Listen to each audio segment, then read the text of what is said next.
Hello class 8th, welcome in के study. आज इस वीडियो में हम देखेंगे एनसीईआरटी का जो चैप्टर नंबर 3 है इसके ऊपर कुछ इंपॉर्टेंट क्वेश्चंस। क्योंकि आपके एग्जाम्स आने वाले हैं तो मैंने सोचा एक सीरीज शुरू करी जाए जिसमें हम चैप्टर वाइज इंपॉर्टेंट क्वेश्चन देखें।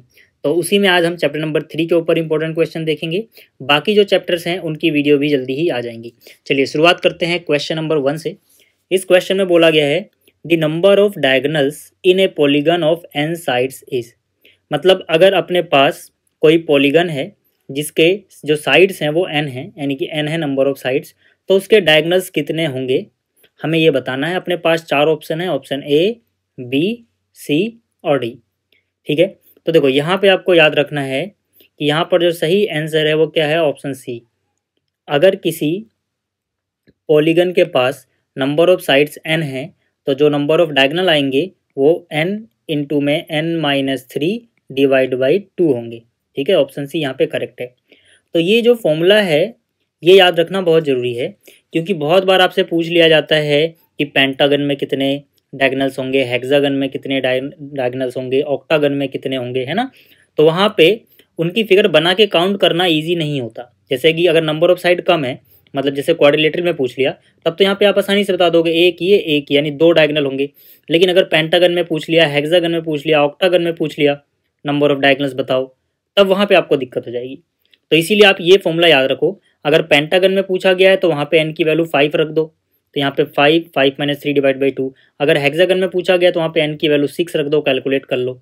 ऑक्टागन में पूछा है तो n की वैल्यू यहाँ पे 8 पुट करो और कैलकुलेट कर लो। ठीक है, तो मतलब यहाँ पे नंबर ऑफ साइड की वैल्यू रखो, n की वैल्यू रखो, डायगोनल कैलकुलेट हो जाएंगे इस फॉर्मूले से। तो ये बहुत ही इंपॉर्टेंट फॉर्मूला है, बहुत जगह आपके काम आएगा ये। ठीक, आगे चलते हैं। अगला जो है यानी क्वेश्चन नंबर 2, इसमें बोला गया the sum of angles of a quadrilateral is, यानी कि जो क्वाड्रिलेटरल होता है उसके एंगल्स का सम कितना होगा। तो ये तो आपको पता ही होगा खैर।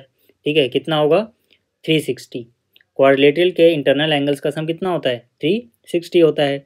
अगर मान लीजिए आपसे नंबर ऑफ साइड ज़्यादा पूछ ली जाए, जैसे कि अगर ऑक्टागन का पूछ लिया गया, ठीक है, या फिर पेंटागन का इंटरनल एंगल्स का सम पूछ लिया गया, तो उसके लिए आपको फॉर्मूला पता होना चाहिए।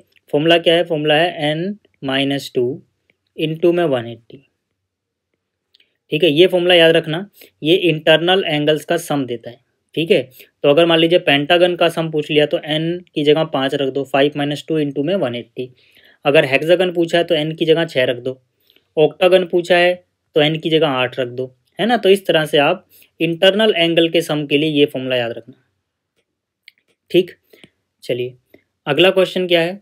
अगला जो क्वेश्चन है इसमें बोला गया है कि जो ये फिगर अपने पास है क्या ये कॉनकेव पॉलीगन है, तो हम बोलेंगे यस।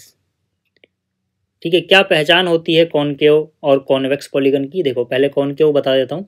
कॉनकेव पॉलीगन का मतलब ऐसा पॉलीगन जिसका कम से कम एक डायगोनल उसके बाहर स्थित हो। जैसे कि अगर मैं इसको और इसको मिलाऊंगा तो इसका एक डायगोनल बनेगा जो कि इस फिगर के आउटसाइड है, बाहर चला गया, तो ये कॉनकेव पॉलीगन है। ठीक है, अगर जो कॉन्वेक्स पॉलीगन होते हैं उनमें सारे के सारे जो डायगोनल है वो अंदर ही होते हैं। ठीक है, लेकिन कॉनकेव में कम से कम एक तो बाहर होगा डायगोनल। ठीक है, तो इसको मिलाएंगे, देखो डायगोनल बाहर बन रहा है। अगला क्वेश्चन क्या है, क्वेश्चन नंबर 4, कि भाई जो ये अपने को फिगर दी गई है क्या ये सिंपल क्लोज कर्व है। हम बोलेंगे नहीं, ये सिंपल क्लोज कर्व नहीं है। सिंपल क्लोज कर्व कभी भी ऐसे उनके जो साइड्स होते हैं इंटरसेक्ट नहीं करती हैं। जैसे यहाँ पर इंटरसेक्ट हो रहा है, यहाँ पर इंटरसेक्ट हो रहा है, यहाँ पर ये काट रही हैं, ऐसे काटती नहीं है कहीं। ठीक है, चलिए ये हो गया। अगला क्वेश्चन देखते हैं। अगला जो क्वेश्चन है यानी क्वेश्चन नंबर 5, इसमें हमें एक्स की वैल्यू फाइंड आउट करनी है। अब इससे पहले कि मैं यहाँ पे एक्स की वैल्यू आपको बताऊँ कैसे निकलेगी, आपको एक बात याद रखनी है कि अपने पास कोई भी पॉलीगन हो, चाहे वो ट्रायंगल हो, क्वाड्रिलेटरल हो, पेंटागन हो, अगर उसके एक्सटर्नल एंगल किसी एक ऑर्डर में लिए जाएं तो उनका सम आता है 360। एक ऑर्डर का मतलब क्या है, मान लो अगर मैं इस साइड को बढ़ा रहा हूँ तो अगली बार मैं इस साइड को बढ़ाऊंगा और उससे अगली बार मैं इस साइड को बढ़ाऊंगा। तो इसके इधर वाला लिया है तो इसके इधर वाला लेंगे और इसके इधर वाला लेंगे, यानी कि एक वो साइड जो बढ़ाई गई है और दूसरी ये वाली, इसके बीच का एंगल, फिर ये साइड जो बढ़ाई गई है और ये वाली। ठीक है ना, इन एंगल्स का सम हमेशा कितना आता है, 360 आता है। ठीक, तो यानी कि अगर मैं इनको जोड़ दूं तो 125 प्लस 125 प्लस एक्स ठीक है, मैंने इन तीनों को जोड़ दिया, 125 प्लस एक्स बराबर कितना आएगा 360। ठीक है, आप रीजन में लिख सकते हो sum of external angle of a polygon taken in an order is 360। ठीक, तो यहाँ से 125 कितना हो गया 250 प्लस में x इज इक्वल टू 360। तो यहाँ से x की वैल्यू कितनी आ जाएगी 250 माइनस में चला जाएगा 360 माइनस में कितना 250, कितना बचेगा 110। तो x की वैल्यू आ गई अपने पास 110। ठीक है, अगला क्वेश्चन देखो। अगला जो क्वेश्चन है फिर से इसमें हमें x की वैल्यू बतानी है। देखो ये सारे ही क्या हैं एक्सटर्नल एंगल हैं जो किसी एक ऑर्डर में लिए गए हैं। ठीक है ना, जैसे पहले इस साइड को बढ़ाया तो फिर इस वाली को बढ़ा दिया, फिर इस वाली को बढ़ा दिया, फिर इधर वाली को बढ़ाया, फिर इधर वाली को, तो मतलब एक ऑर्डर में चल रहा है ये। ठीक है, तो सबको जोड़ के यानी इसको इसको इसको इसको और इसको सारे एक्सटर्नल वाले यानी बाहर वालों को जोड़ के आना चाहिए 360। लेकिन सारे एक्सटर्नल तो हमें बाकी के ठीक है पता है और जो एक्स निकालना है वो नहीं पता, लेकिन इसके अलावा जो ये एंगल 1 है इसकी वैल्यू भी नहीं पता। तो पहले एंगल 1 निकाल लेते हैं फिर आगे बढ़ेंगे। एंगल 1 कैसे निकालोगे, देखो मैं लिखूंगा एंगल 1 प्लस में जो 90 है इसके बगल में इनको जोड़ के आएगा 180, क्योंकि ये लीनियर पेयर है। यहाँ पे आप लिख सकते हो लीनियर पेयर। ठीक है, देखो ये वाला 90 और ये वाला एंगल 1। ठीक है, ये एक सीधी लाइन है, तो ये और ये इन दोनों का सम कितना आएगा 180, क्योंकि ये लीनियर पेयर है। तो ये हो गया एंगल 1, ये हो गया 90, जोड़ के आया 180 डिग्री। तो यहाँ से एंगल 1 की वैल्यू कितनी जाएगी 90 जाएगा माइनस में 180 माइनस 90 90 ही बचेगा। तो अब एंगल 1 भी पता लग गया, अब हम निकाल सकते हैं आसानी से। ठीक है, अब मैं क्या करता हूँ मैं सबको ऐड कर लेता हूँ। एंगल 1 प्लस में 40 मैंने यहाँ लिखा, एंगल 1 प्लस में 40 प्लस में ये वाला x प्लस में ये 60 प्लस में ये 90 इज इक्वल टू 360। ठीक है, जो ऐड हो रहा है पहले उनको ऐड कर लेते हैं। तो ये 40 और ये 60 100, 100 में 90 जोड़ोगे 190, तो ये हो गया 190। ठीक है, प्लस में ये x बचा हुआ है तो यहाँ पे लिख दिया x, और ये 1 बचा हुआ है तो 1 की तो वैल्यू अपने पास है 90, तो मैंने 1 की जगह लिख दिया फिर से 90 इज इक्वल टू कितना 360। फिर से समझ लो, जो एंगल 1 था इसकी जगह 90 आया, और 40 प्लस 60 100 प्लस 90 190 आ गया, और जो ये x था इसकी जगह x आया। ठीक है, अब यहाँ से कितना हो जाएगा x प्लस 190 में 90 जोड़ोगे तो कितना हो जाएगा ये 280 बराबर कितना हो जाएगा 360। तो x की वैल्यू कितनी 360 माइनस में 280, कितना बचेगा यहाँ पर 80। ठीक है, तो x की वैल्यू आ गई 80 डिग्री। चलिए अगला क्वेश्चन देखते हैं। अगला क्वेश्चन है क्वेश्चन नंबर 7। इसमें बोला गया 3 angles of a quadrilateral are 50 degree 40 degree and 123 degree, find its fourth angle. ठीक है ना, मतलब क्या है, मतलब यहाँ पे मान लो कोई क्वाड्रिलेटरल है। ठीक है, मान लिया ये कोई क्वाड्रिलेटरल है।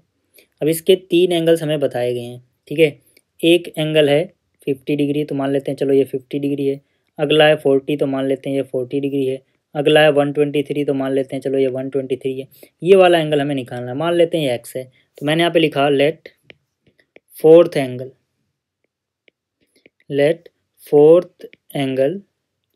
Is equal to x. ठीक है, अब हमें पता है कि सारे एंगल्स को अगर हम ऐड करें इंटरनल एंगल्स को क्वाड्रिलेटरल के तो उनका सम आता है 360। तो यानी कि x प्लस 50 प्लस 40 प्लस 123 जो है इनको ऐड करके आएगा 360। रीजन में लिख सकते हो आप angle sum property of a quadrilateral. ठीक, यानी कि क्वाड्रिलेटरल के सभी इंटरनल एंगल का सम 360 होता है।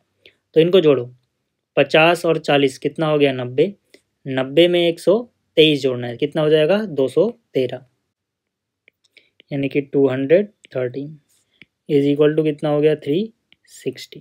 तो यहाँ से x की जो वैल्यू होगी वो कितनी हो जाएगी 360 माइनस 213। यहाँ पे कितना बचाएगा 10 माइनस 3 यानी 7, और यहाँ से 5 माइनस 1 यानी कि 4, और यहाँ पे 1 147।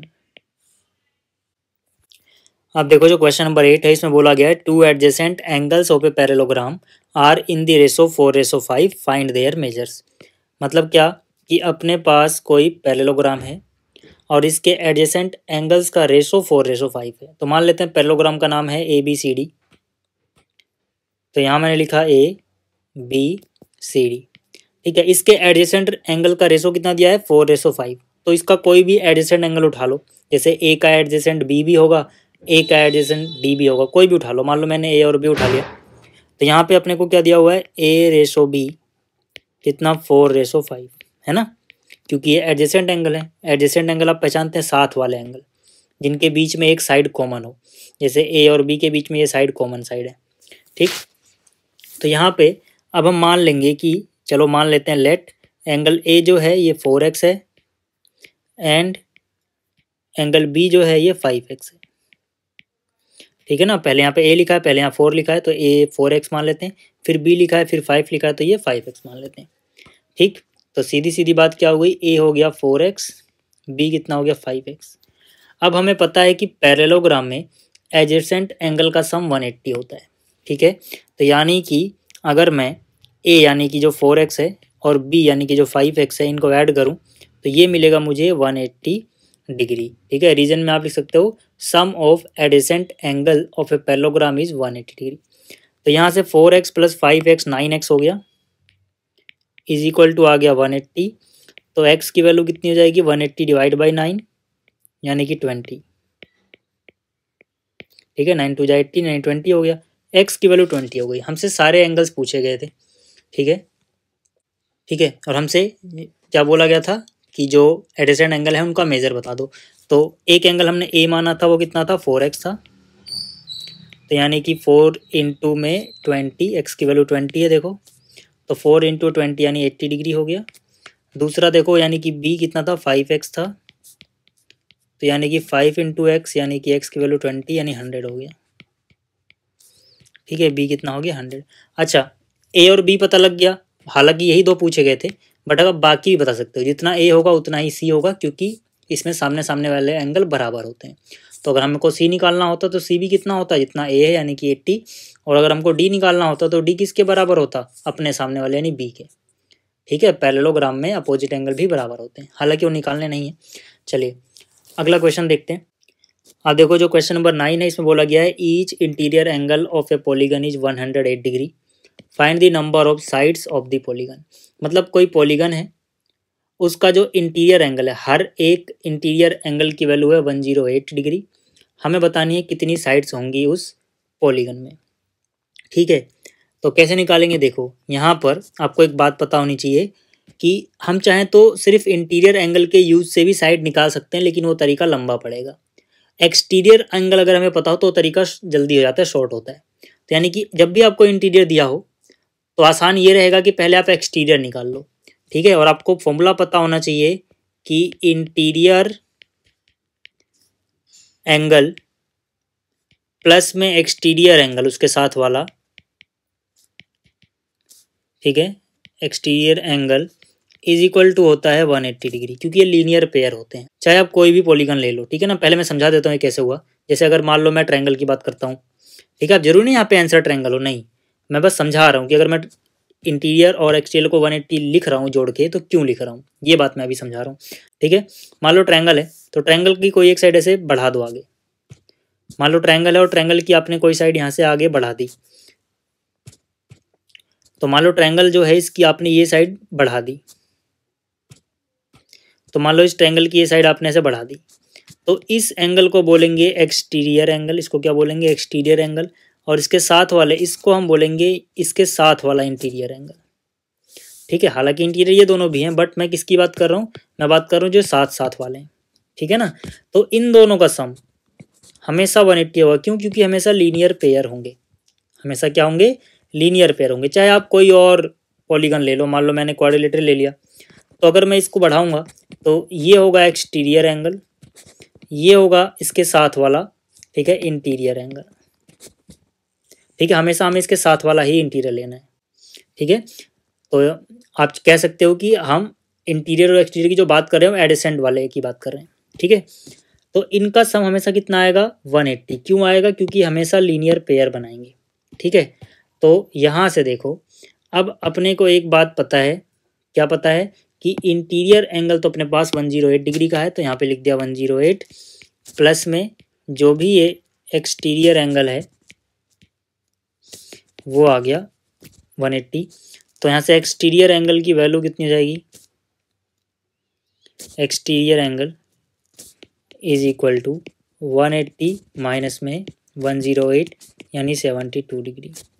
ठीक है, अब देखो नंबर ऑफ साइड निकालना अब बहुत इजी है। नंबर ऑफ साइड्स बराबर होता है 360 डिवाइड बाई एक्सटीरियर एंगल। इसीलिए मैंने कहा पहले एक्सटीरियर निकाल लो। तो 360 डिवाइड बाई एक्सटीरियर एंगल कितने का आया? 72। इनको आप काटोगे तो कितना कटेगा? ये 5 बार पे कट जाएगा, यानी कि नंबर ऑफ साइड कितनी है? 5 है। ठीक है, नंबर ऑफ साइड्स। चलिए अगला देखते हैं। अगले में कह रहा है the ratio of exterior angle two interior angle of a regular polygon is 1:4। Find the number of side. ठीक है, याद रखना ये जो फॉर्मूला मैं लगा रहा हूँ ना, ये किसके लिए है? ये रेगुलर पॉलीगन के लिए ही है, यानी कि जब सारे एंगल्स आपस में क्या हैं? बराबर, सारी साइड्स आपस में क्या है? बराबर। ठीक, तो मान लेते हैं कि देखो पहले क्या बोला गया? एक्सटीरियर, और पहले क्या लिखा है? 1, यानी एक्सटीरियर एंगल 1x है। फिर बाद में लिखा गया है इंटीरियर, और बाद में लिखा गया है 4, यानी इंटीरियर 4x है। ठीक है, तो हमने क्या माना कि let exterior angle is equal to 1x। तो इंटीरियर कितना हो जाएगा? Interior angle is equal to हो जाएगा 4x। हमें पता है एक्सटीरियर और इंटीरियर को जोड़ें तो आएगा 180, क्योंकि ये लीनियर पेयर होंगे। यहाँ पे आप लिख सकते हो। तो 4x और 1x कितना? 5x इज इक्वल टू कितना? 180। तो x is equal to 180 divide by 5 से इसको डिवाइड करोगे आपको मिल जाएगा 36। ठीक है, अब देखो नंबर ऑफ साइड निकालनी ईजी होगी। हम क्या लिखेंगे? Number of sides is equal to कितना? 360 डिवाइड बाई एक्सटीरियर एंगल, जिसे हमने क्या बोला? x बोला है। ठीक है, यानी 360 डिवाइड बाई एक्सटीरियर एंगल क्या था? x था। x की वैल्यू कितनी आई है? 36। काटोगे तो कितना? 36 से 36 गया, यहाँ पे एक जीरो लगा दो, यानी कि 10। नंबर ऑफ साइड कितनी है? 10 है। ठीक है, तो उम्मीद करता हूँ आपको ये क्वेश्चन समझ में आए होंगे। जल्दी मिलेंगे अगली वीडियो में। इस वीडियो को देखने के लिए धन्यवाद।